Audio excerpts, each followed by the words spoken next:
خلال أقل من 3 شهور واجه عدد من نجوم الفن والرياضة أزمات كبيرة بسبب حوادث السير اللي تسببوا فيها أو حتى أقاربهم، وأدت لوفيات وإصابات خطيرة. آخرهم أحمد فتوح لاعب نادي الزمالك اللي تسبب في حادث على طريق الساحل الشمالي أدى لوفاة أمين شرطة.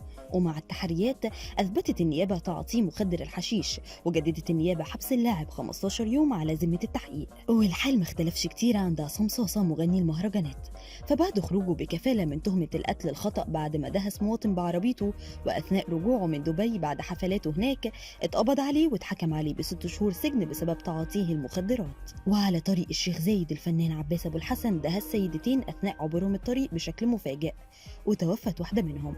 وبعد التحقيقات تم إخلاء سبيله بكفالة مالية، وفي انتظار أولى جلسات محاكمته في سبتمبر المقبل. وكمان الفنان أحمد رزق واجه نفس الأزمة، لكن مع ابنه اللي عمل حادث بدراجته البخارية نتيجة السير عكس الاتجاه، وأدى الحادث لوفاة عامل دليفري. بالإضافة للمطرب أحمد جمال اللي تم التحفظ عليه في اسم شرطة العجوزة بعد ما دهس مسن على طريق الفيوم بسبب تجاوز السرعة، لكن تم إخلاء سبيله في النهاية بعد الصلح بين طرفين الحادث ودفع كفالة مالية.